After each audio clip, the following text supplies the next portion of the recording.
Well, French President Emmanuel Macron was in Nice this evening to commemorate 10 years since the deadly terror attack in the southern French city. He held a ceremony remembering the victims of the attack, which killed 86 people and left more than 400 wounded when a 31-year-old man drove a lorry into crowds celebrating Bastille Day. The assailant was shot dead by police, and the Islamic State group later claimed responsibility. France 24's Mark Owen is in Nice for us, so we can cross to speak to him now. Mark, I don't know if you can hear me. So we saw a somber ceremony presided by Emmanuel Macron today. Mark, you were covering this attack when it happened 10 years ago. It must be, striking to see that the trauma still very much lives on in the collective memory of the people of Nice and France in general. It's one of those questions, when do you begin to get over a trauma? And clearly what I've discovered here is I've been back many times since discovering Nice under such difficult circumstances 10 years ago. And I think basically what I can conclude is that this is really an open wound that people are feeling here. It's something that isn't really healing. There's a feeling among people who are from Nice, live in Nice, generation upon generation, that really this tragedy is something that's been forgotten and not enough is being done to help them get through this. If you think about it, 30,000 people were down here on the night that it happened. 86 people were killed. Over 450 people were injured in often ways that were incredibly life-changing. And beyond that, many people have been psychologically affected to the extent that they're still in therapy, among them some 3,000 children who were here. So basically everybody in Nice knows somebody who was involved, who may have lost somebody, who may have been injured. So in that sense, the collective trauma grows and grows and grows. Over the past 10 years, of course, it grows year on year. And there's been a sense that this has been a forgotten tragedy.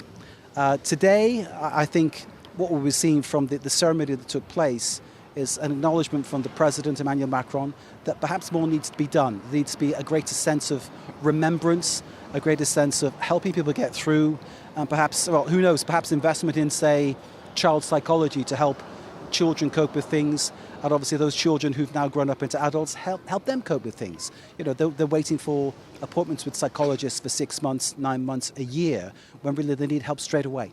So maybe after today's ceremony, which was the culmination of 3 days of remembrance, 3 days of tribute to those who lost their lives and those who were living with the pain of what happened 10 years ago, maybe this will be the start of a different kind of chapter for the people of Nice.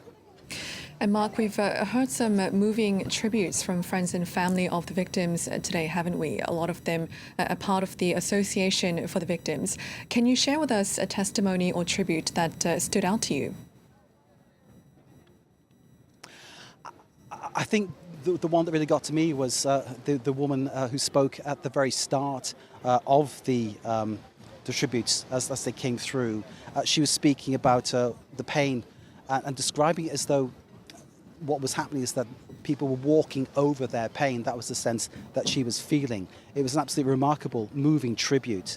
And basically, this was a woman who had been called in to identify her own daughter, her 27-year-old daughter. Her name was Camille. And Anne-Maurice was called in to identify her, and all that was there was her hands. And one can't begin to imagine, I think, the extent of the horror and the pain that she must have felt in that moment, and has perhaps continued to feel ever since.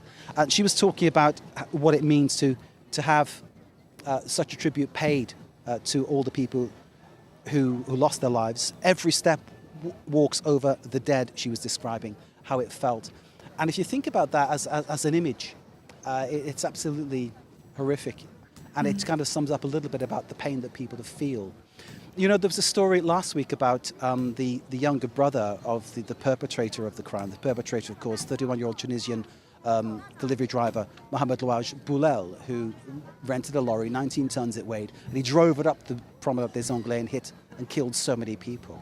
His brother's still been living in Nice, and he was arrested last week because he threatened to set on fire a flat that he'd been squatting. And he actually made threats to the woman who ran the building, and was talking about the fact that he was proud of what his brother did and he'd do the same to them.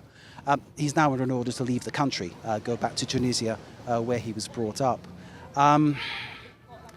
It's a very complicated issue, but when you find that reported in the local press, as it has been in the Nice Matin newspaper, it reinforces, I think, the sense of injustice that people are feeling in Nice. It isn't going to go away tomorrow. It isn't going to go away in another 10 years, perhaps.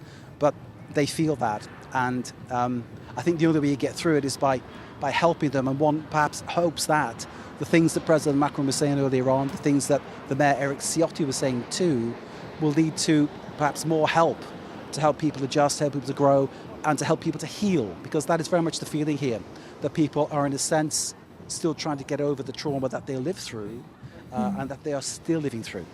So I suppose the message from here is that people are still hurting. Perhaps in time that hurting will end, but certainly for the time being, the wounds remain open.